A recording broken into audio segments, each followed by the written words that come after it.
Alright, this is the review for the Ninebot Kick Scooter Max. This is my first ever electronic scooter I've ever owned. Completely new world to me. This retails on Amazon for, I believe $800. All kinds of really cool specs. Everything's labeled pretty good on there. I'm going to do a two-part kind of review video because it is currently raining / snowing outside and I can't be riding it out there, nor do I want to. So I'm just going to kind of talk about the different parts that I've noticed that I like, what I don't like, and then part two will be me outside riding it. So let's start at the front end here. So front end, you have a, I don't know what kind of brake this is. It feels like it's like a drum brake almost inside. I know the brake in the back is part of the motor, so like it kind of charges your battery while you brake, which is pretty cool. I don't know if it is electronic through, like it splits into these cables, because this one cable goes into the frame right here. I'm assuming back there. And there's just one up here that connects to the brake. Again, I'm not sure how it works. I know that it's how it's supposed to work. But there's an adjustment nut screw down there, so if you need to tighten up the brake some, right now I can pretty much pull it up, not all the way down. I might adjust to make it a little bit tighter, but the wheel, I'll pick it up and then it spins nice and freely, and there's a really good bearing on it because it just goes forever and ever. The fender, it's like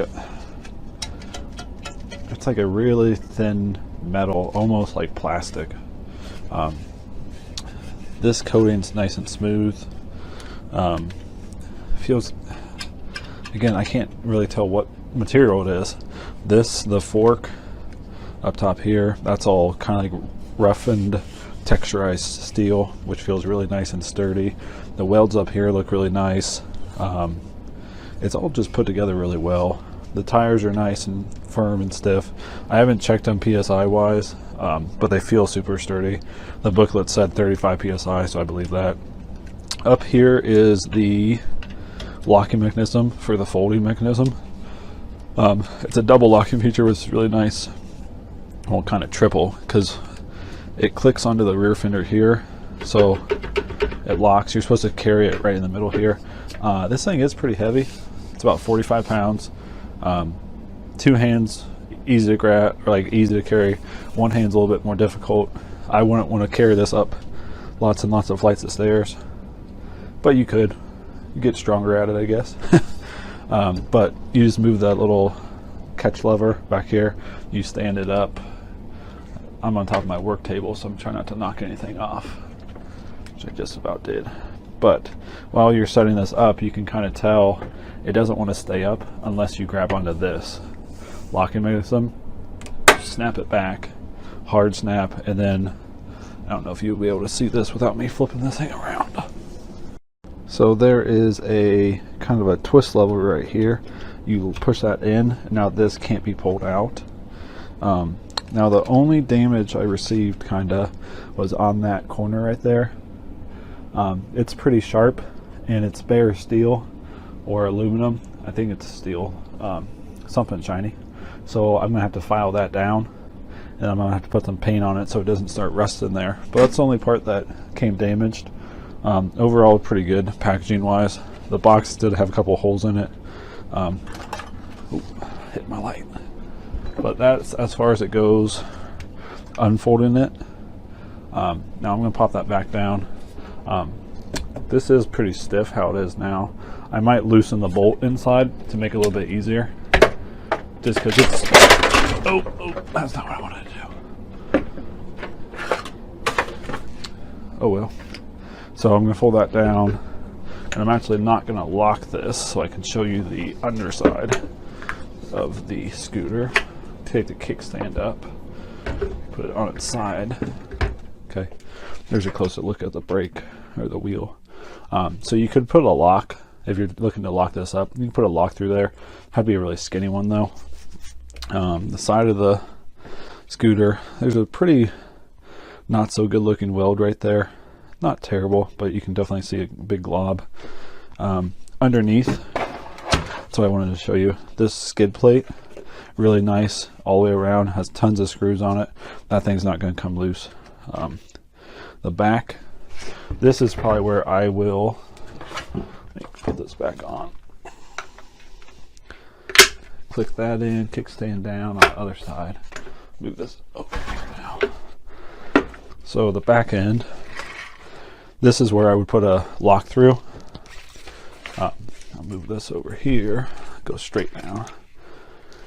So right there, that's where I would put the lock. Nice and big and open. On the side here, that's where your power cord goes.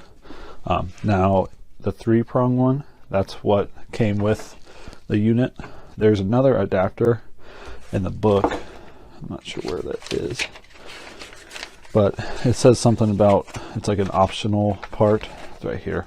The battery charger, it's an optional part, but then there's a power cord. This makes it seem like, oh well, it's not going to charge the battery, but it does. I just don't know why it's labeled like that. You push that down and it then becomes weather tight, which is nice.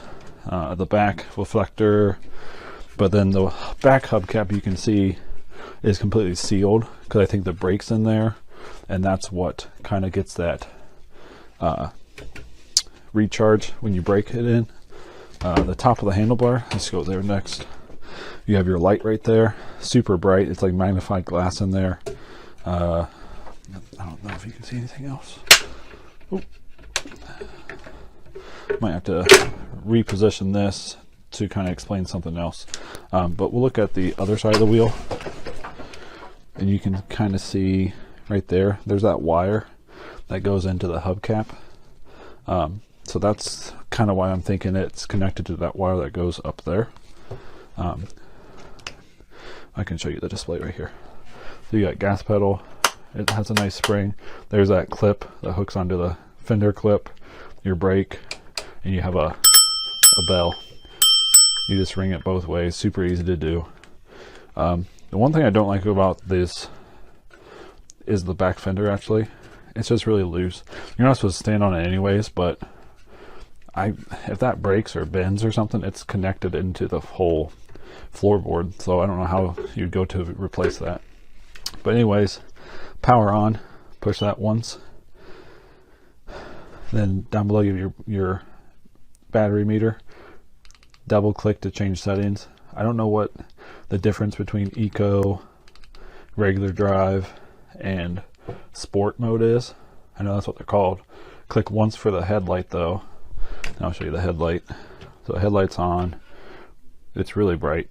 It has a really good light up ability. Click it once to turn it off. Hold it down to turn it off. And then there goes that. This side, the only thing really over here is the kickstand. Right there, super easy to hit. In a good way, it is. And that's about it for the overall mechanics of the scooter. I think it's really nice. I was going to show you the app next, so I'm actually going to pull up my iPhone, unlock that, and then open up the app here. Real easy to set up. It didn't take too long. Right now it's scanning, so I'm going to turn on the scooter by pressing it once, and it's automatically connected, and it gives you this display right here. One thing I've noticed is it doesn't give you like an accurate mileage all the time. Like right now it's saying 0, but it has full battery. But you can control different stuff here. Let's go to settings. Maybe. Okay. So then vehicle information. You can change settings here. The speed. You can have a limit to it. Firmware update. There was an update or two that I installed. If I hit battery, mine says 100%. It says wattage, main power, battery status, all kinds of information. Good to have. And then, yeah. So the only thing that's okay. So now it's saying the remaining mileage. I have 40 miles. I can lock it, so if it starts to move, it starts to beep and gives me a warning. I can unlock it, and now it doesn't beep when I move it. You can see it's like a speedometer too. It shows the speedometer on the handlebars too, but not as accurately as on here. One thing I don't understand is, are you supposed to have this out while you're riding it? I'm not sure. So that's one thing I'm confused about. I know that there's handlebar holders that you can clip your phone to. That way you could use it like that. It's just one of those things I'm not sure about. But based on the app and the scooter body itself, not riding, not anything, I would say it's a very well put together machine. I enjoyed it a lot. It's really nice looking, super clean, super simple. The reflectors are super bright, I've noticed looking at the lights. But yeah, just everything's real put together nicely. So the next video will be me riding it, which will be kind of funny because I am over the weight limit. It says the max ride should be 220. I am 240, 245. Depends what I eat, I guess. My friend recently just bought a scooter just like this, but from Walmart after Black Friday, after Christmas, everything, and she spent $100 on it. This is $800 with a 220-pound weight limit. Hers is a 260-pound weight limit, and I'm going to bet this is put together better. So 220 shouldn't be an issue, or 240 shouldn't be an issue on this 220 max. What I'm guessing is I won't be able to get the same amount of speed. The hill angle probably can't be up as high as it's rated, and I might not get as far distance wise. Other than that, I think I'd be fine because the wheel bearings are nice. I mean, everything's put together nicely. So we'll see how that works out. But that's the next part of the video. Thanks for watching this far, and stay tuned. Alright, so this is a test. Not really a test, just to show you. This is in sport mode. This is about the only mode that I can drive in because of my weight. Not a bad thing. The only thing is kind of touchy on the turn. So see when I turn down and turn around, it's real jumpy. It's just hard kind of to control, but I'll show you that. Your kicks get it started. Woo!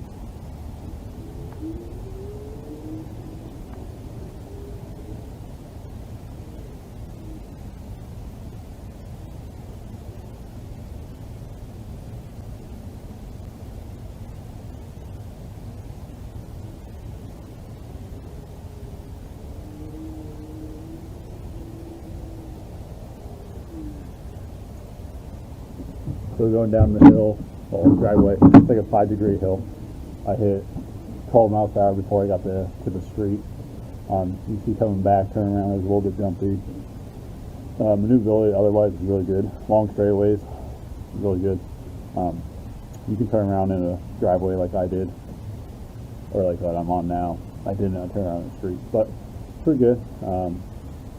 If I go into eco mode, which is the lowest setting, I won't even be able to make it up this hill. I'll have to kick it up, which isn't bad, but it's just not the best.